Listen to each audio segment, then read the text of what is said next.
Section 1. You will hear a telephone conversation between two people about a flat.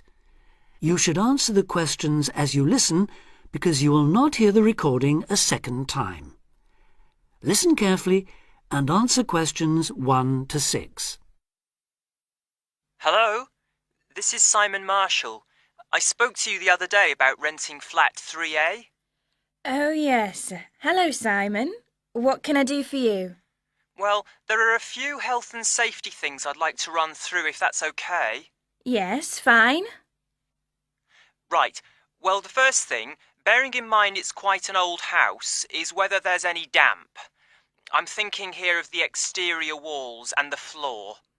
Well, I've never known any problems with damp there. It was all right last time I checked, certainly, though that was before the recent wet weather. I'd better have another look and get back to you on that. OK. Now, the next thing is the gas supply. Do you have a safety certificate? A current one, that is? We do. All the gas appliances have been checked by a registered engineer. Yes, I was going to ask about that. When did they actually do the inspection? Let me think. They sent an engineer to check something early last year, but no, that wasn't the inspection. Oh, I remember now, it was in the spring. In fact, I've got the certificate here somewhere. Yes, that's it.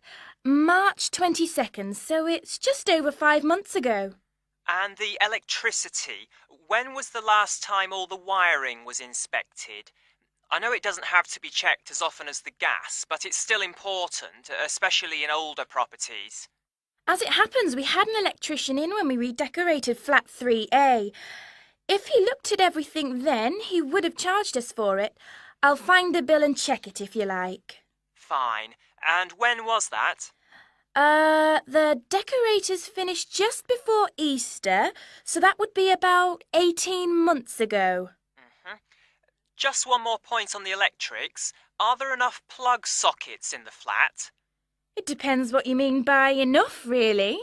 Well, I've got quite a lot of electrical things. Computer, radio, lamps, kitchen appliances and so on. And I'm wondering whether I could plug them all in without having cables trailing all over the place. I think there's one per room. That's fairly normal in older properties. I'll take that as a no then. All right. Now, another safety point. Is there a smoke alarm? Yes, there's one in the kitchen. And is it in good working order? I'll have to try it out and let you know. Right. Now, you mentioned the previous tenants. Do they, or anyone else who's lived in the flat, still have keys to the door? We're very strict about that. Everyone has to hand back the keys when they leave or we don't return the deposit. And those in 3A have always done so.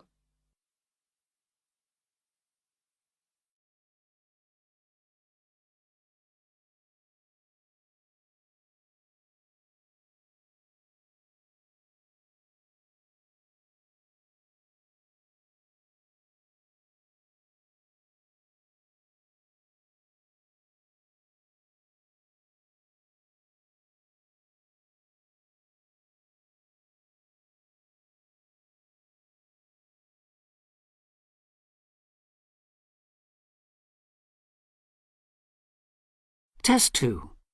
Listening. Section 1. Now listen and answer questions 7 to 10. OK. Now, there are a few other practical details. Firstly, you mentioned a room where people can leave things like suitcases and bags and things. Where exactly is that? Is it next to 3A, which I take it is on the 3rd floor? Well, the apartment's on the 3rd, yes. But the storeroom's a little way away, just past the 2nd door to the right. Under the stairs, in fact. But it's on the same floor, isn't it? Yes, it is. Fine. Now, another thing I wanted to check is that there's hot water in the apartment. Oh, yes. It runs off the central heating. That was installed back in the 70s, I think, so there's a permanent supply. But is it really hot? Not just warm or lukewarm? I suppose it depends what you mean by hot. But it's at a constant 60 degrees. Oh, that sounds fine. Yes, it used to be set at 55, but last year the tenants asked us to increase it, so we did. Oh, I'm glad about that. OK, now can you tell me a bit about the yard and the garden? How big are they? Well, the yard at the side of the house is about 20 square metres. Oh, so there's room for my motorbike then? Actually, it's only a 50cc moped, but I like to keep it off the road at night. Yes, there's more than enough space there, even with all the wheelie bins. And the garden? That's much bigger, about 150 square metres. Who looks after it, by the way? Old Mr. Collins. He's almost 90, but he's out there every day. And the last point, the TV. What size screen is it? It's 70 centimetres wide, I think. No, sorry, that was the old one. This one's 80. You can get 90-odd channels on it, so I'm told. Really? So there's a satellite dish on the roof, is there? No, it's cable TV here. It doesn't cost much between everyone, though. That's very interesting. OK, thanks for your help. I'll be in touch again soon. Thank you. Bye for now. Bye. That is the end of section 1.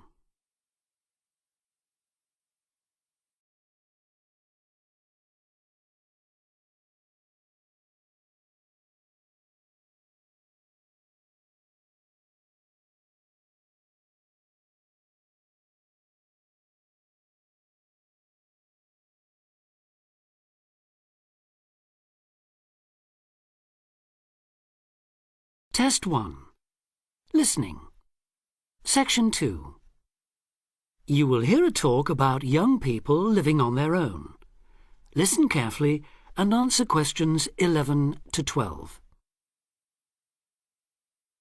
Loneliness is something we all suffer from in varying degrees, but young people living on their own can be particularly vulnerable.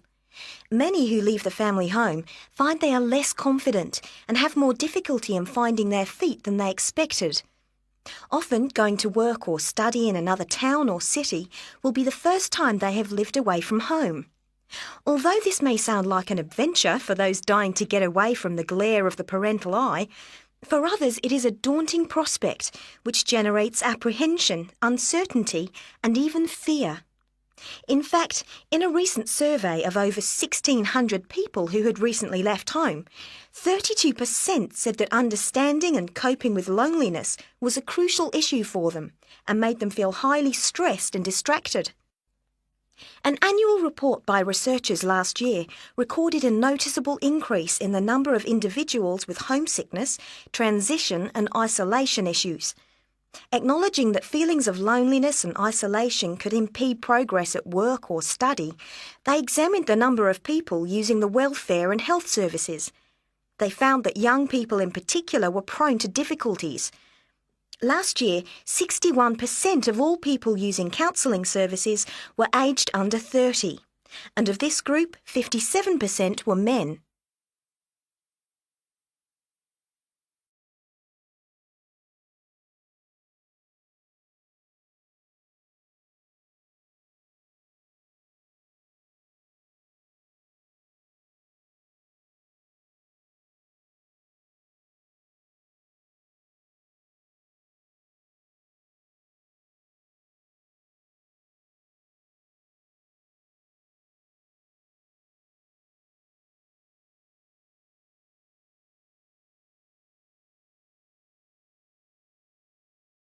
Test 2. Listening. Section 2. Now listen and answer questions 13 to 20. Leaving home involves a major change in lifestyle, work patterns and degree of independence.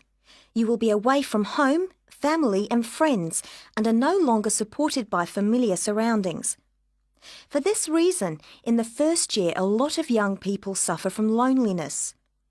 Ironically, this sense of isolation comes at a time when you are likely to be surrounded by people most of the time. Living in a busy city, travelling on crowded buses and trains, you will be constantly among people. But this can sometimes compound your sense of being alone. Seeing others who appear at ease among large crowds, mingling and making friends, can make you feel excluded and inadequate. Adapting to a new environment makes people uncertain of what to do or how to behave and breeds insecurities which can make for a real sense of isolation. It is often those who are more used to being on their own who deal best with the transitional period of leaving home. Other reasons for feeling alone include high expectations of the big city where you have the best time of your life and meet lifelong friends. It may be the first time you have had to make new friends since you started primary school, and perhaps you are reluctant or finding it hard to replace old friends whom you miss. There are also pressures to juggle work and socialising, which may leave you feeling left out. Or it could be that you have a long-distance relationship and feel torn between your new lifestyle and that special person who lives so far away. Because loneliness can leave you with a sense of low self-esteem, where you become self-conscious and feel you have been rejected, it is very difficult to overcome. You may be reluctant to even try and make new friends or take part in social activities, and will also find it difficult to say no to things, leaving you feeling exploited and weak. One of the ways of combating loneliness is to remember that it's not your fault, and that it's something everyone has to deal with, despite appearances. Counsellors advise those feeling lonely to speak to someone they know about their feelings. They also ask them to consider joining groups and societies and to get involved in activities which interest them as a way of meeting more people. Of course, overdoing it and jamming your schedule with too many things just to avoid being alone will not work. But meeting others with common interests may be a step forward. If you still feel like you need someone to talk to, you could try group counselling, where you will be able to talk to and receive support from a small number of people with the same difficulties as you.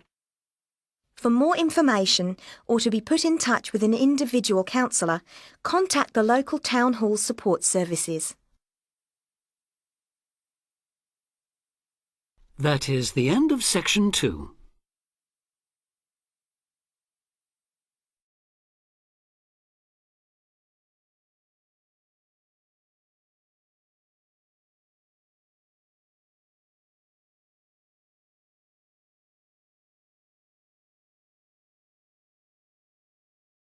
Test 2.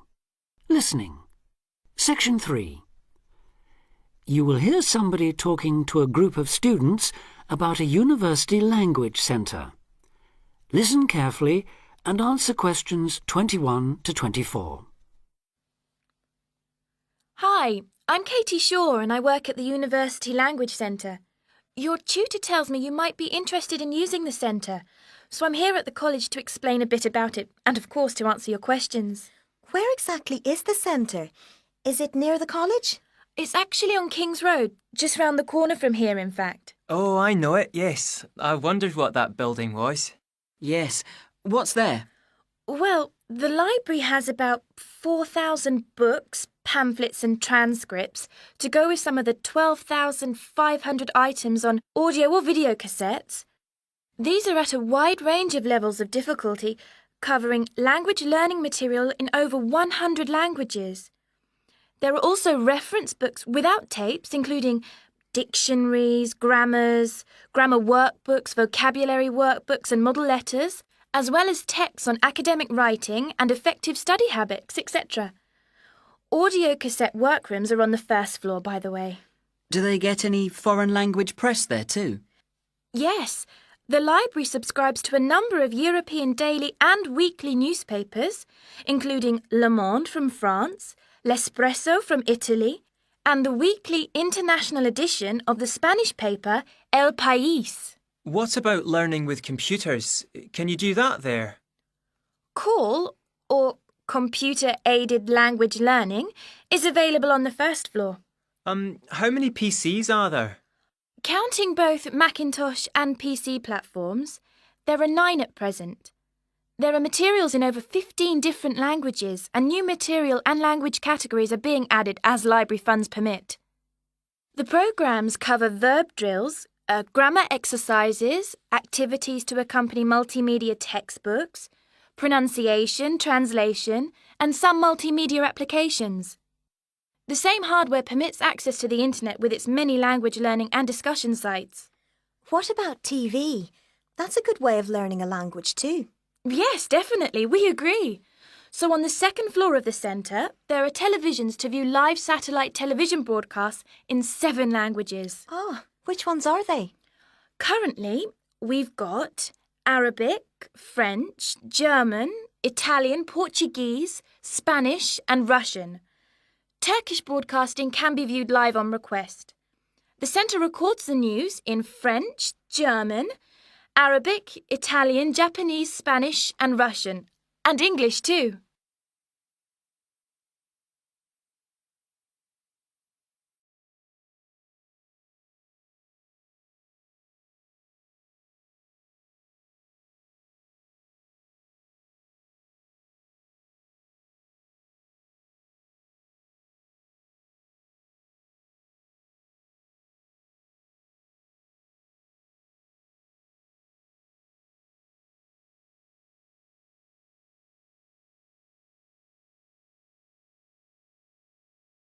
Test 2.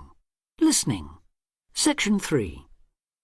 Now listen and answer questions 25 to 30. Sounds great. How do we sign up? To avoid paying a fee, you need to go to the centre with a valid university ID card or a letter from your college or departmental administrator on headed paper indicating your status, length of stay and language requirements. Are there any forms to fill in? I'm afraid so. You do that at the ground floor reception desk. Your registration is for 1 academic year only and needs to be renewed annually. You should tell the librarian who you are on your first visit, and you will need to take part in an induction to the library service, including the proper operation of the centre's computers, televisions, videos and so on. Can she help us choose the right materials too? Yes. The librarian can give advice and assistance in locating material, making best use of the texts and tapes and so on. Let her know which language you want to study and what, if any, knowledge of it you already have. Also, say what reasons you have for learning the language. Your answers will help the librarian help you make the best choice of books and tapes for your needs. She can also offer you advice on how much time is needed to make progress in the language and can offer suggestions on how to improve your language learning techniques. Can she copy tapes for us to take home, or can we borrow them? The library is a resource centre and reference library only. You can do as much self-study listening and reading work there as you want, but it's not possible to take home materials, that's to say, books or cassettes. And copyright law doesn't permit the library or its staff to make copies of cassettes for use by students outside the centre. All material must be used on the premises, I'm afraid. This ensures the materials are always available for students working on their own and not out on loan for long periods, which could harm users' progress. So, if we can't take books home, is it okay to photocopy them? The library staff will handle any photocopying, though international copyright law prohibits users from copying more than 5% of any one title in the academic year. You place a photocopy order with the librarian or an assistant, and orders will be processed between 1 and 2 o'clock or after 5:30. How much does it cost? 10 pence per page. Payment is by photocopy card, which you can buy from the information desk on the ground floor. That is the end of section 3.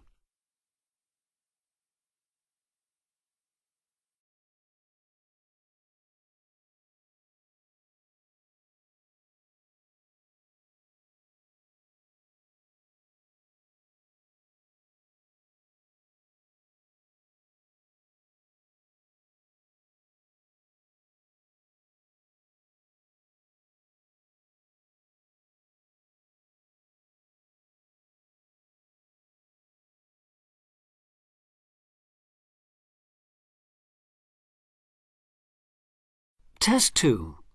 Listening. Section 4. You will hear part of a talk about the design of the zip fastener. Listen carefully and answer questions 31 to 34. I think you all have a copy of the printed notes and diagram, but I should point out before we go any further that there are a few mistakes in those notes, so please correct any you notice as we go along. Right. As you can see, we are going to be looking at the zip, or zipper as it's known in the US, which is where it had its origins in 1851. In fact, it was initially given the rather less catchy name of the automatic continuous clothing closure by the person that invented it, Elias Howe, who also designed the first sewing machine. It wasn't until 1893, though, that someone actually tried to market the zip, when Whitcomb Judson, another American inventor, took what he called the clasp locker to the World's Fair held that year in the U.S. His hook-and-eye system was a commercial disaster, and it was another 15 years before the buying public began to take an interest. This time, a more reliable model with facing sets of teeth named the hookless fastener, designed by a Swedish engineer called Gideon Sundback. Attached to clothing, purses, and other items, it sold quite well. Gradually, this new alternative to buttons caught on, as people realized the advantages of a fastener that only needed one hand to operate, that children could use, that left no visible gaps, and so on. The British firm Kinnock began producing and selling the ready fastener in large numbers in 1919, and a few years later the zipper, designed and given its modern American name by B.F. Goodrich, made Mr. Goodrich extremely rich indeed.